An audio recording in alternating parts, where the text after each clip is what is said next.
بسم اللہ الرحمن الرحیم ایاک نعبد و ایاک نستعین۔ میرے پاکستانیوں،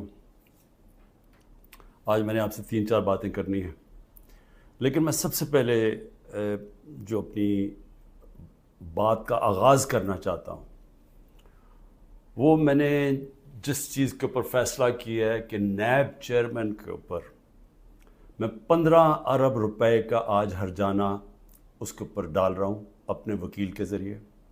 میں نے اس کو لیگل نوٹس بھجوایا اور میں آپ کو صرف موٹی موٹی بات بتانا چاہتا ہوں کہ میں نے یہ کیوں کیا ہے۔ اس آدمی نے سب کچھ بدنیتی پہ کیا۔ اس نے میرے فنڈامنٹل رائٹس، میرے جو بنیادی حقوق جو میرا آئین دیتا ہے، اس کی خلاف ورزی کی۔ اس نے نیب کے قانون توڑے مجھے پکڑنے میں، اور اس صرف ہرجانہ نہیں کر رہا، میں اس کو کمپلینٹ کروں گا سپریم جوڈیشل کاؤنسل میں اس کا۔ میں صرف آپ کو موٹی موٹی چیزیں بتاتا ہوں کہ اس نے کیا کیا ہے۔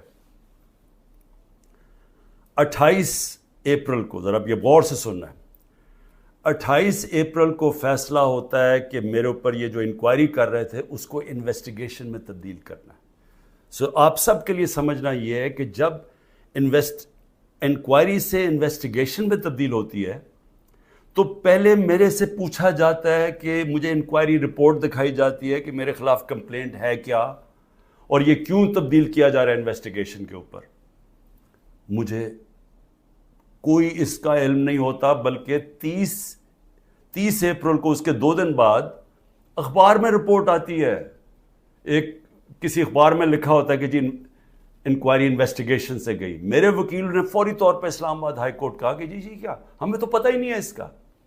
لیکن ذرا آپ دیکھتے رہیں کہ 28 سے جب مجھے پتہ ہی نہیں ہے کہ انکوائری کیا ہے، میرے پاس رپورٹ ہی نہیں ہے، انکوائری کی رپورٹ میرے پاس پہلی دفعہ آتی ہے جب یہ مجھے جیل میں ڈالتے ہیں۔ یہ نیب کے قانون کی خلاف ورزی ہے۔ اب بدنیتی دیکھیں کہ 28 کو وہ انویسٹیگیشن کرتے ہیں، 1 مئی کو میرا وارنٹ نکل جاتا ہے، 3 دن کے بعد میرا وارنٹ نکل جاتا ہے، اور وارنٹ بھی اس دن نکلتا ہے جس دن پبلک ہالیڈے ہوتا ہے، 1 میں پبلک ہالیڈے ہوتا ہے۔ 8 دن پتہ نہیں چلتا کہ میرا وارنٹ ہے، چھپا لیتے ہیں وارنٹ کو، اور پھر اس کو مجھے عدالت میں جب بیٹھا ہوتا ہوں، اسلام آباد کی عدالت میں جب بیٹھا ہوتا ہوں، تو تب پتہ چلتا ہے کہ میرے اوپر اٹیک ہوتا ہے رینجرز کا۔ پولیس کیوں نہیں؟ رینجرز آپ تب استعمال کرتے ہیں جب کوئی بہت بڑا مجرم ہو، جب کوئی وہ دہشت گرد ہو، یا جب اسے کوئی خطرہ ہو۔ میں تو جب اسلام آباد 9 تاریخ کی صبح کو نکلا تھا، میں نے ویڈیو ریکارڈ کی تھی کہ اگر آپ نے مجھے پکڑنا ہے تو آپ مجھے وارنٹ دکھائیں اور مجھے پکڑ لیں۔ وہ کوئی ڈرامے نہ کریں جو میرے گھر پہ باہر آ کے انہوں نے کیا۔ اس کے باوجود رینجر سے مجھے پکڑا، توڑ پھوڑ کی گئی، میرے سر پہ ڈنڈا لگا، لوگوں کو مارا، خون نکلا لوگوں کے۔ سٹاف جو تھا اس کو انہوں نے مارا، جو وہاں بیچارہ رجسٹری آفس کا سٹاف تھا۔ اور پھر جس طرح مجھے وہ لے کے گئے، ساری دنیا میں وہ تصویریں گئیں کہ جس طرح کوئی کوئی مجرم کو، دہشت گرد کو پکڑ کے لے کے جا رہے ہیں۔ یہ سارا نیب چیئرمین کے آرڈرز کے اوپر ہوا۔ اب یہ دیکھیں، سیکشن 24 جب آپ اریسٹ وارنٹ کرتے ہیں نیب میں، تو یہ 4 چیزیں ہونی چاہیے آپ کو اریسٹ کرنے سے پہلے، کہ یہ 4 وجوہات ہونی چاہیے جس کی وجہ سے وہ آپ کو اریسٹ کرتے ہیں۔ نمبر 1 کہ بار بار مجھے نوٹسز گئے ہوں اور میں اس کا جواب نہ دوں۔ مجھے نوٹس ہی نہیں کسی نے بھیجا تو میں جواب کیا دیتا؟ تو پہلا غلط۔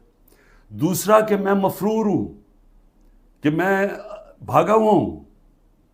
میں عدالت کے اندر بیٹھا ہوا، میں مفرور کیسے ہوں؟ میں تو ہائی کورٹ کے اندر بیٹھا ہوا تھا، وہ بھی غلط۔ تیسرا کہ میں ایویڈنس کو چینج کر رہا ہوں۔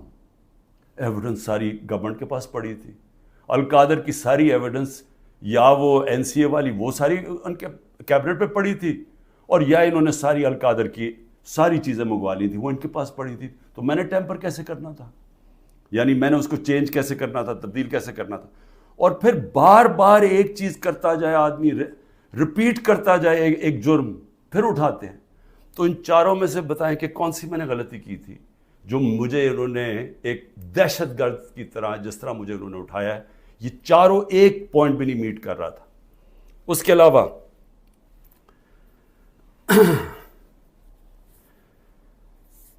جس طرح انہوں نے مجھے اٹھایا، میں اس لیے ہرجانہ کر رہا ہوں کہ انہوں نے ساری دنیا میں خبر گئی کہ عمران خان کو کرپشن کیس پہ اٹھا لیا۔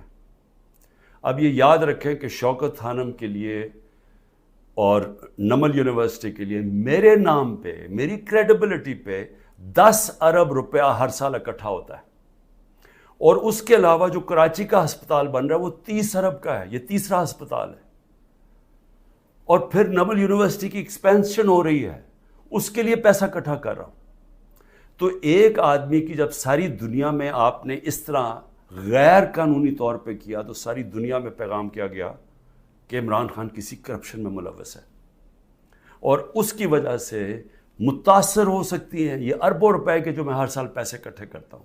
اس لیے میں نے اس کے اوپر ہرجانہ کیا ہے، اور اسی لیے میں صرف یہاں نہیں، میں سپریم جوڈیشل کاؤنسل میں اس کی کمپلینٹ کروں گا۔ یہ بدنیتی کے اوپر ہوا، یہ چھپا کے انہوں نے کیا، یہ پہلے سے پلان تھا، یہ انہوں نے مجھے ذلیل کرنے کے لیے کیا ساری دنیا کے سامنے۔ آرام سے بھی اٹھا لیتے، پولیس آ کے مجھے پکڑ کے لے جاتی، وارنٹ دکھاتی، میرے پاس کون سی وہاں کوئی فوج تھی یا لوگ تھے۔ تو آخر میں اس چیز کے اوپر میں صرف یہ کہنا چاہتا ہوں کہ یہاں سے پری پلان بنا ہوا ہے کہ کسی نہ کسی طرح عمران خان کو پکڑ کے تو جیل میں ڈالو، تو راستے سے ہٹا دو۔ یہ پوری تیاری ہے، 150 کیسز ہیں، اور اب یہ حالات ہیں کہ اتنا پریشر ڈالا ہوا ہے انہوں نے کہ میرے وکیل گھبرانا شروع ہو گئے ہیں۔ پہلے تو انہوں نے سارے کارکن پکڑ لیے ہمارے، اور میں خاص طور پہ وہ 10,000 کارکنوں کے اوپر آج بھی میں اپیل کرتا ہوں، ساری ہیومن رائٹس آرگنائزیشن کو میں اپیل کرتا ہوں کہ اتنا بڑا ظلم ہے کہ ان کو جیلوں میں بند کیا ہوا ہے، ان کو دہشت گردی کے اوپر رکھا ہوا ہے، اس کے لیے ایک شناخت پریڈ ہوتی ہے، اس کے لیے لازمی ہوتا ہے کہ آپ ان کو پروڈیوس کریں۔ وہ کہتے جی ہمارے پاس عملہ ہی نہیں ہے، وہ شناخت پریڈ ہوتی ہے، اس کے اوپر لے کے ہی نہیں آتی پولیس۔ ججز آرڈر کرتے ہیں وہ لے کے نہیں آتے، ججز کے آرڈرز وائلیٹ کرتے ہیں، اور پھر کئیوں کو اٹھایا ہوا ان کو پریزنٹ ہی نہیں کر رہے کیونکہ اوپر کیس ہی نہیں لگا رہے تاکہ ان کو عدالت بھی نہ لے جانا پڑے۔ لوگوں کو بند کیا ہوا ہے چھوٹے کمروں میں، گندے حالات ہیں اس کے اندر، کئیوں کے اوپر تشدد کیا جا رہا ہے۔ میں سارے پاکستان کے اندر، دیکھیں میں اس وقت سب پاکستانیوں سے اپیل کرتا ہوں کہ یہ جو ہو رہا ہے یہ یاد رکھیں کہ یہ ملک کو ادھر دھکیلا جا رہا ہے، وہ اس ملک کے اندر نفرتیں پیدا کی جا رہی ہیں، ایسی نفرتیں پھٹتی ہیں ملک میں۔ جب تک ایک پولیٹیکل پارٹی منظم رہتی ہے، ہم کوئی کسی قسم کا ہم نے آج تک 27 سال میں انتشار نہیں کیا۔ 9 مئی کو میں پھر سے رپیٹ کرتا ہوں کہ سب کنڈیم کرتے ہیں، سارے، کوئی پاکستانی نہیں ہے جو وہ سمجھتا ہے کہ جو جلانا کیا، جو آرسن کی گئی، جو بلڈنگ جلائی گئی، یہ خاص طور پہ یہ جو کور کمانڈر کا گھر، سب اس کی مذمت کرتے ہیں۔ لیکن کیا کوئی تحقیقات انڈیپینڈنٹ نہیں ہونی چاہیے؟ اور کیا کوئی یہ نہیں کوئی آج تک کسی سے پوچھا کہ جو 25 لوگوں کو ڈائریکٹ گولیاں ماری گئی تھی، نہتے لوگوں کو، کیا ان کو کوئی والی وارث نہیں ہے؟ کوئی پوچھے گا نہیں کہ انہوں نے کیا غلطی کی تھی؟ سب نہتے تھے، سب جو مارے گئے ہیں۔ یہ حالات ہیں آپ کے، اتنا خوف پیدا کر دیا ہے کہ وہ لوگ سامنے ہی نہیں آ رہے ہیں۔ ہم لوگوں کو جب کہتے ہیں کہ ہم نے آپ کو کمپنسیٹ کریں گے، ان کی فیملیز کو، کوئی غریب لوگ تھے، ایک بیچارہ سارا گھر سنبھالتا تھا، اس کو گولی مار دی، وہ اتنے ڈرے ہوئے ہیں ان کے گھر والے لوگ کہ وہ سامنے ہی نہیں آ رہے۔ اب ایسی فضا پیدا کی ہوئی ہے، چھپے ہوئے ہیں، لوگ کہتے ہیں جی ہم نے سامنے نہیں آنا۔ اور کارکنوں کا یہ حال ہے کہ ہمیں پتہ ہی نہیں پوری طرح چل رہا کہ کتنے کارکن اندر ہیں، کتنے جیلوں میں، کیونکہ وہ چھپے ہوئے ہیں۔ ہمیں یہی نہیں پتہ چل رہا کہ اصل میں کتنے لوگوں کو اس دن گولیاں لگی تھی، کیونکہ ہمارے کارکن باہر ہوں گے تو بتائیں گے کیا، باقی یا چھپے ہوئے ہیں یا وہ جیل میں ہیں، اور جیل میں برے حالات کے اندر رکھا گیا۔ تو میں اس لیے نون لیگ کو بھی آج ایک بات کہنا چاہتا ہوں، اور پیپلز پارٹی کا بھی اور پی ڈی ایم کی پارٹیز کا بھی. دیکھیں یہ جو ہو رہا ہے نا، یہ یاد رکھیں کہ میں اس ملک کی اسٹیبلشمنٹ کو 27 سال سے میرا واسطہ پڑا ہے. آپ کو پتہ بھی نہیں چلے گا جب یہ بند کمرے میں پلان اے سے پلان بی پہ جائیں گے، آپ کو پتہ بھی نہیں چلے گا. تو جو آج آپ چپ کر کے یہ دیکھ رہے ہیں، یہ ظلم جو ہو رہا ہے، یہ آپ یہ سمجھ جائیں کہ یہ جب چینج ہوگا، کیونکہ چینج ہونا ہے، کیونکہ گورنمنٹ تو فیل ہو گئی ہے، اکانومی گر گئی ہے. آج جو ڈالر جس مارکیٹ کے اندر اوپن مارکیٹ میں 314 روپے کا ڈالر نہیں مل رہا، کیوں نہیں مل رہا؟ کیونکہ کسی کو سب کو اعتماد ہی اٹھ گیا اکانومی سے. تو اگر یہ حالات ہیں اور پہلے ہمارے اوپر سے یہ سب شور مچا رہے تھے 24%، ہماری 12% انفلیشن تھی. مہنگائی ہمارے زمانے میں 12.4% تھی. مہنگائی مارچ ہو گئی تھی. سارے ٹی وی شوز کے اوپر لوگوں کے پاس جاتے تھے، جی بتائیں کتنی مہنگائی ہے. آج کے فگرز مہنگائی کے 38% مہنگائی ہے، 3 گنا سے زیادہ ہے. اور آج جو حالات ہیں لوگوں کے، نہ مہنگائی کنٹرول ہو رہی ہے، فیکٹریاں بند ہو رہی ہیں، بے روزگاری بڑھ رہی ہے. آگے انٹرنیشنل میڈیا کے لوگ، جو فائنانس کے لوگ ہیں، وہ سمجھ رہے ہیں کہ ڈیفالٹ کرنے جا رہا ہے پاکستان. ان حالات کے اندر یہ اگر آپ سمجھتے ہیں پی ڈی ایم والوں کہ آپ بڑی دیر بیٹھے رہیں گے یہاں، میں آپ کو یقین دلاتا ہوں کہ جب پلان بی بنے گا، ہو سکتا ہے آپ ادھر پھنس جائیں. جو آج ہمارے سے ہو رہا ہے ہو سکتا ہے آپ سے بھی یہ ہو. اور یہ مجھے یہ کہنا کہ جی ہمارے زمانے میں یہ ہوا تھا، اس سے بڑا جھوٹ کوئی بول نہیں سکتا. مجھے یہ بتائیں کہ ہمارے زمانے میں کب یہ ہوا تھا؟ کتنے لوگوں کو تشدد کیا گیا جیل میں؟ کتنے گھر توڑ کے اندر گھس کے عورتوں کے سامنے اٹھا کے لے گئے؟ اگر وہ آدمی نہیں ملا تو ان کے رشتہ دار اٹھا کے لے گئے. کتنے گھروں میں ایسے ہوا تھا؟ مجھے یہ آج تک بتائیں کہ ہم نے کتنے دہشت گردی کے کیسز کیے تھے. مریم نواز نے جا کے جب پتھراؤ کروایا تھا نیب کے اوپر، کتنے دہشت گردی کے کیسز ہوئے تھے. کس کے اوپر اس طرح کے 150 کیسز کیے گئے جو میرے پہ 4 کیسز میرے اوپر کیے گئے ہیں، کرمنل کیسز، جب میں نظر بند تھا 4 دن وہاں نیب جیل میں. تو جس طرح کی یہ آپ حرکتیں کر رہے ہیں اور یہ ہونے دے رہے ہیں حرکتیں، اور یہ کہہ کہ جی ہمارے زمانے میں یہ ہوتا تھا، یہ سمجھ جائیں کہ یہ بڑی جلدی چینج ہو سکتا ہے. یہ ابھی آپ بڑے خوش ہیں کہ جی تحریک انصاف، اس لیے نہیں کہ ہم نے آپ سے کوئی ظلم کیا تھا. میں پھر سے ریپیٹ کرتا ہوں، 95% کرپشن کے کیسز اب پہلے آپ کے زمانے میں بنے ہوئے تھے. اسحاق ڈار آپ کے زمانے میں بھاگا، نواز شریف کے بیٹے آپ کے زمانے میں بھاگے. یہ جو کیسز بنائے ہوئے تھے یہ سارے آپ کے زمانے میں ہوئے ہیں. صرف پھر سے شہباز شریف کے جو 16 ارب کا ایف آئی کا کیس تھا اور جو نیب کا کیس تھا، وہ ہمارے زمانے میں بنا 8 ارب کا. اور وہ میں آج بھی کہتا ہوں کہ اس سے کلیئر کٹ کیس ہے ہی کوئی نہیں. زمین کے قبضے جو چھڑوائے تھے وہ سارا لینڈ ریکارڈز کے دیکھ کے چھڑوائے تھے. ایک مجھے ادارہ، نہ پولیس آفیسر، کوئی آئی جی، کوئی مجھے آج ایف آئی اے کا آدمی مجھے ایک کہہ دے کہ میں نے کسی کے اوپر کہا کہ انتقامی کارروائی کرو، ایک مجھے بتا دے. کوئی مجھے بتائے جتنی ہم نے بھرتیاں کی ہیں وہ ساری میرٹ کے اوپر کی تھی. کتنے عمران خان کے رشتہ داروں کو امپورٹنٹ جگہوں پہ بیٹھے تھے. اور پھر میڈیا، ذرا میں میڈیا کے اوپر آ جاؤں، کیونکہ میڈیا میں ہمیں بڑی مار پڑی تھی سارا وقت. وہ گورنمنٹ، جس گورنمنٹ نے اس ملک کے اندر کرونا، دنیا مانتی تھی کہ کرونا کا سب سے زیادہ ڈیل اس کو سنبھالا، دنیا مانتی تھی. ہندوستان میں حالات دیکھ لیتے، ارد گرد ایران میں حالات دیکھتے جو ہمارے 2 نیبرز تھے، اور پاکستان میں حالات دیکھتے. اپنے ملک کو جس طرح ہم نے نکالا ہے اور بڑی رسک لے کے، تو میں آج یہ سوال پوچھتا ہوں کہ ہمارے طرف اخبار اٹھا کے دیکھ لیں جو ہماری مٹی پلیت کی گئی ہے میڈیا میں. اور ایک کیس ڈال دیجیے رانا ثناء اللہ کے اوپر، وہ ڈرگز کا کیس تھا. رانا ثناء اللہ کا اے این ایف نے کیس کیا تھا، جن کے اوپر ایک میجر جنرل صاحب بیٹھے ہوئے تھے. اور ہم نے کیبنٹ میں جب رانا ثناء اللہ کا کیس آیا، کیبنٹ میں پریزنٹیشن مانگی اس سے کہ کہیں غلط کیس تو نہیں کر دیا. اور انہوں نے ایک فریم بائی فریم بتایا کہ یہ کیسے یہ رانا ثناءاللہ پکڑا گیا تھا منشیات میں نے تو کسی کو نہیں کہا، نہ میری کیبنٹ نے کسی کو کہا. تو اس لیے یہ کہنا کہ آپ کے زمانے میں بھی کچھ تھا، ہمارے زمانے میں کچھ نہیں تھا. اور میں آج آپ کو آگے بھی بتا دوں کہ الیکشن جب ہوں گے، یہ میری آج پیشن گوئی مان لیں، جو مرضی کر لیں آپ، جیتنا تحریک انصاف نے انشاءاللہ. تو جب ہم آئیں گے، میں آج آپ کو انشاءاللہ ہم جب آئیں گے، میں آپ کو ابھی بھی یہ کہتا ہوں، میرے سے جو کیا ہے میں تو ان کو معاف کر دوں گا. مجھے قتل کرنے کی جنہوں نے کوشش کی میں معاف کر دوں گا، کیونکہ میں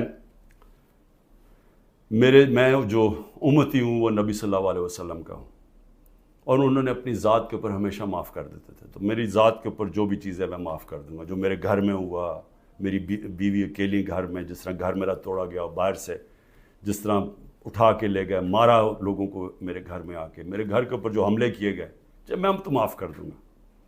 لیکن مجھے بتائیں کہ جن لوگوں کے اوپر اس وقت تشدد ہوا ہے اور ہو رہا ہے، وہ جب نکلیں گے، یا جو اعظم سواتی سے ہوا، یا جو شہباز گل سے ہوا، تو کیا وہ معاف کریں گے؟ کیا یہ جو عمران ریاض کو اٹھایا، یا جو ارشد شریف، یہ جس طرح اس کی کیا فیملی معاف کرے گی؟ کیا یہ جو ورکرز جب نکلیں گے جن کو جانوروں کی طرح رکھا گیا ہے، کیا ان کو پتہ ہے کون کون سے؟ اور پولیس والوں نے زیادہ تر اچھا برتاؤ، ان کی بری رپورٹس نہیں ہیں، نامعلوم افراد نے زیادہ ظلم کیا، لیکن کئی گلو بٹ جو انہوں نے شامل کیے، کیا ان کو معاف کر دیں گے؟ جنہوں نے 25 مئی کو کیا، ہم نے چپ کر کے بیٹھ گئے، ہم نے کسی کو سزا ہی نہیں دی جب 25 مئی کو انہوں نے ظلم کیا تھا. تو کیا اب ہم معاف کر دیں گے؟ یہ جو ورکر جب نکلیں گے وہ ڈیمانڈ نہیں کریں گے کہ جن سے ظلم کیا گیا؟ تو اتنے انتہا پہ جو آپ لے کے جا رہے ہیں، یہ یاد رکھیں کہ کہیں پلان بی بن گیا تو آپ اسی جگہ پہ پھنس جائیں گے. اور میری میڈیا سے، اب میں پھر میڈیا سے پوچھتا ہوں کہ اب تو انہوں نے مکمل طور پہ عمران خان کا نام ہی اب نہیں لے سکتے اب ٹی وی چینلز پہ، یہ اب نئی چیز ہے. اگر عمران خان کا ٹی وی چینلز پہ نام نہیں لے سکتے تو اب میں سوچ رہا ہوں کہ ٹی وی چینلز پہ گفتگو کیا ہوگی شام کو. میں اور بھی سوچ رہا ہوں کہ اس کا مطلب مریم نواز کی تو اب تقریریں دکھائی نہیں سکیں گے، کیونکہ اس کی تقریر ہی ختم ہو جائے گی اگر اس میں عمران خان کا نام نہ ہوا. یعنی اس طرح سے کیا ملک میں، کیا لوگ کتنے بیوقوف ہیں کہ اگر آپ یہ نہیں کریں گے تو اس سے وہ بھول جائیں گے لوگ P T I Imran Khan کو. میں پھر سے آپ سے کہتا ہوں کہ یہ جو لوگوں سے کیا جا رہا ہے، ہمارے لوگوں سے جو میرے سے کیا جا رہا ہے، میں اپنا اس لیے نہیں زیادہ بات کرتا کہ ٹھیک ہے میں تو تیار ہوں ہر چیز کے لیے. پہلے تو رانا ثناءاللہ کہتا ہے کہ عمران خان کی جان کو شدید خطرہ ہے، ٹی وی پہ جا کے کہتا ہے. پھر میرا جو انچارج تھا کرنل عاصم یہاں کا سیکیورٹی کا، وہ غائب ہو جاتا ہے. جو گاڑیاں جو پروٹیکشن دینے والی جو بلٹ پروف ہیں، وہ سوائے ایک کے باقی ساری وہ 3 جو گاڑیاں تھیں وہ غائب ہو جاتی ہیں، ان کو پکڑ کے امپاؤنڈ کر لیتے ہیں. پھر ارد گرد اس وقت جو ہمارے قریب تھا اس کے اوپر وارنٹ نکال دیے. تو یہاں خالی پڑا ہوں، میں اکیلا بیٹھا ہوں، 2-3 ہمارے پاس لوگ رہ گئے. اور پھر آتے ہوئے اب لوگ ڈرتے ہیں کیونکہ اگر کوئی یہاں آئے گا تو ان کو ڈر ہے کہ باہر کوئی انفارمنٹس پکڑے جائیں گے، تو وہ بھی آئسولیٹڈ ہوں. وکیل صرف آ سکتے ہیں. لیکن میرا سوال یہ ہے کہ کیا اس سے میں پیچھے ہٹ جاؤں گا؟ اور پھر جو حربے استعمال کیے گئے، مجھے بڑا افسوس ہوا کہ رات میری بھانجی کا خامد، جس کا کوئی تحریک انصاف سے تعلق نہیں ہے، اس کا جو باپ اور فیملی وہ ساری نون لیگ میں ہے، اس کو کل رات اٹھا کے لے گئے. تو ایک بہن کے گھر میں چھاپے مارے ہیں انہوں نے گھر جا کے. تو یہ جو ساری حرکتیں ہیں، کیا اس سے عمران خان پیچھے ہٹ جائے گا؟ اور پھر میں نے ایک کمیٹی بنائی جس میں پرویز خٹک اور اسد کیسر تھے. ان کو دعوت ملی جی کہ ہاں اسٹیبلشمنٹ سے کیا ہے ہمارے سے بات چیت کریں. وہ ادھر جاتے ہیں، ادھر ان کو سیف ہاؤس میں بٹھا لیتے ہیں. وہ بھی جب تک مجھے خبر آ رہی ہے ابھی وہ سیف ہاؤس میں بیٹھے ہوئے ہیں. انہیں کہہ رہے ہیں کہ تب آپ کو ہم چھوڑیں گے جب آپ یہ کہیں گے کہ ہم تحریک انصاف سے ہم اس کو چھوڑیں، تحریک انصاف اور عمران خان کو. تو اصل میں یہ جب آپ یہ حرکت یہ جو کر رہے ہیں، کیا آپ کو سمجھ ہے کہ آپ لوگوں سے کیا پوچھ رہے ہیں جب آپ کہتے ہیں کہ آپ تحریک انصاف سے علیحدہ ہو رہے ہیں؟ کیا اندازہ ہے کہ یہ کہہ کیا رہے ہیں آپ یہ کہہ رہے ہیں کہ آپ پالیٹکس چھوڑ دیں، کیونکہ جس وقت جو اس وقت تحریک انصاف کو چھوڑے گا، یہ میں آج آپ کو رائٹنگ میں دے رہا ہوں کہ اس کو لوگوں نے ووٹ نہیں ڈالنی، تو جو ہمارے سارے لوگ اتنی مشکلوں کے باوجود ہمارے ساتھ کھڑے ہیں، نظریاتی طور پہ بھی کھڑے ہیں، وہ جو ظلم ہو رہا ہے اس کے اوپر بھی وہ لوگ کھڑے ہو گئے کہ ہم نہیں جاتے، لیکن ان سب کو یہ بھی پتا ہے کہ جو چھوڑے گا اس کی اس وقت پالیٹکس ختم ہو جائے گی۔ تو یہ جو ان دونوں کو، ہمارے سینئر لوگوں کو، میں نے تو اس لیے کہا تھا کہ بات چیت شروع کریں گے، وہ بات چیت کرنے گئے ان کو ہی بٹھا لیا، تو اس کا مطلب کہ بات چیت نہیں کرنا چاہتے۔ اس کا مطلب یہ کہ یہاں فیصلہ ہوا ہے بند کمروں میں کہ پارٹی کو ختم کرنا ہے، عمران خان کو اکیلا کر دینا۔ عمران خان اکیلا ہو چکا ہے، عمران خان کے ارد گرد اب کوئی بھی نہیں ہے، نہ میں کسی کو ٹیلی فون کر سکتا ہوں، نہ میں کسی سے بات کر سکتا ہوں، کہ سب چھپے ہوئے ہیں، یا جو میری سینئر لیڈرشپ ہے ان سے مشاورت نہیں کرتے، وہ سارے جیل میں ہیں، یا انہوں نے کہا کہ ہم جی پیچھے ہٹ رہے ہیں، ہم پالیٹکس سے پیچھے ہٹے۔ تو کیا میں سوال یہ پوچھتا ہوں کہ چلیں عمران خان کو تو آپ نے آئسولیٹ کر دیا، کیا یہ پاکستان میں اس کی بہتری ہو رہی ہے؟ یہ ہمارا ملک کے لیے بہتر ہے؟ ہماری جو اکانومی بیٹھتی جا رہی ہے، جو غربت بڑھتی جا رہی ہے، بے روزگاری بڑھتی جا رہی ہے، مہنگائی بڑھتی جا رہی ہے، کیا یہ اس سے ٹھیک ہو جائے گی؟ کیا اندازہ نہیں کہ یہ جو بھی سوچ رہے ہیں، جو بھی یہ سوچ ہے اس کے پیچھے، کیا وہ آگے پاکستان کا بھی سوچ رہے ہیں؟ ایک پارٹی جو ملک کی فیڈرل پارٹی ہے، جو اس وقت سارے صوبوں کے اندر ہے اور سب کو اکٹھا رکھ سکتی ہے، جب اس پارٹی کو توڑنے کی کوشش کی جا رہی ہے اور اس کے لیڈر کو ختم کرنے کی کوشش کی جا رہی ہے، کیا یہ پاکستان میں اس کی بہتری ہے؟ ہمارے ملک کی بہتری ہے اس میں؟ کیا ہم یہ نہیں سمجھتے کہ کوئی اسٹیبلشمنٹ آج تک ملک کو اکٹھا نہیں رکھ سکی، جو ہماری طرح کا ملک ہو، جدھر مختلف صوبے ہوں، مختلف زبانیں ہوں؟ جب جس طرح کے یہ حالات کیے جا رہے ہیں، یہ پاکستان سے دشمنی ہو رہی ہے، کیا عمران خان کو اب غدار کہہ کے وہ مان جائے گی؟ لوگ غدار قوم مان جائے گی؟ کیا اندازہ نہیں ہے کہ پبلک اوپینین ہوتا کیا ہے؟ میں گراؤنڈ پہ، میں نے 27 سال گراؤنڈ سے پارٹی بنائی ہے، میں نے کبھی کسی کو ڈیڈی کہہ کے کسی کی ڈکٹیٹر کی کیبنٹ میں نہیں بیٹھا 8 سال پہلے اور پھر پالیٹکس میں آیا، یا میں کسی کی چھت کے اوپر سریے لگاتے لگاتے میں چیف منسٹر نہیں بنا، میں نے زیرو سے پارٹی شروع کر کے یہاں پہنچا ہوں۔ میں پبلک اوپینین کو جانتا ہوں، جس نے پبلک اوپینین کے اوپر آیا پاور میں، وہ جانتا ہے، وہ سمجھتا ہے۔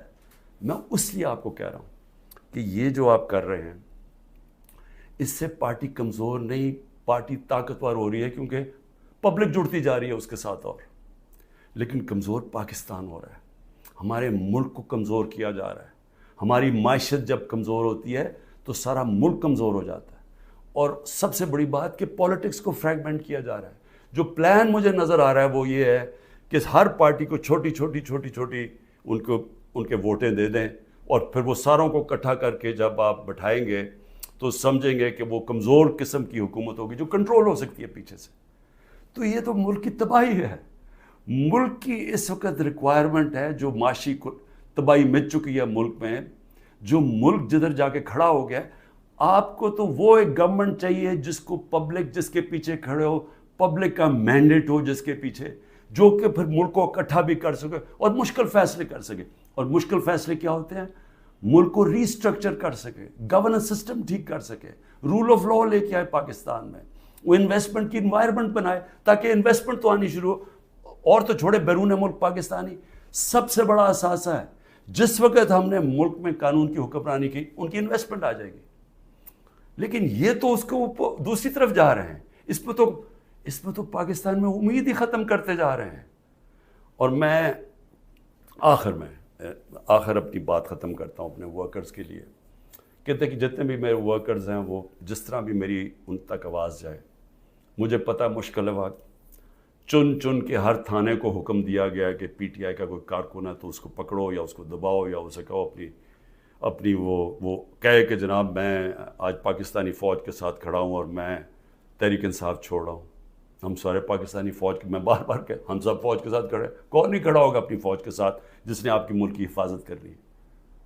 لیکن یہ ایک آڑ لے کے کہ جی وہ 9 مئی کو تحریک انصاف کو ایک بالکل ایک اس کے اوپر پورا کریک ڈاؤن کر دو اس کا بہانے میں، تو میں اپنے سارے کارکنوں کے صبر کریں، مشکل وقت ہے، آپ کے لیے مشکل وقت ہے، میرے لیے سب سے زیادہ مشکل وقت ہے. مشکل وقت کیوں ہے؟ کیونکہ سارا دباؤ انہوں نے میرے پر ڈالا ہوا ہے.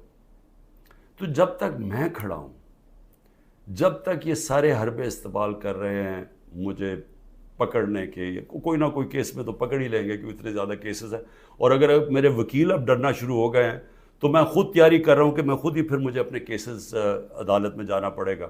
لاء پڑھنے کی بھی اب کوشش کر رہا ہوں. سمجھ بھی ویسے میں نے اتنی دفعہ عدالتوں کے چکر لگائے ہیں کہ میں کافی سمجھ بھی گیا ہوں کہ قانون کیا ہوتا ہے. تو میں وہ بھی تو لگ تو ایسے رہا کہ وہ وکیل بھی آخر میں چھوڑ جائیں گے، لیکن عمران خان جب تک زندہ کھڑا رہے گا اپنے ملک کی حقیقی آزادی کے لیے. اور میرے کارکنوں، آپ اس کو پالیٹکس نہ سمجھیں. آپ ایک دن دنیا کہے گی کہ یہ وہ لوگ ہیں جو کھڑے تھے پاکستان کی حقیقی آزادی کے لیے اور انہوں نے قربانیاں دی اپنے ملک کو آزاد کرنے کے لیے. پاکستان پائندہ باد.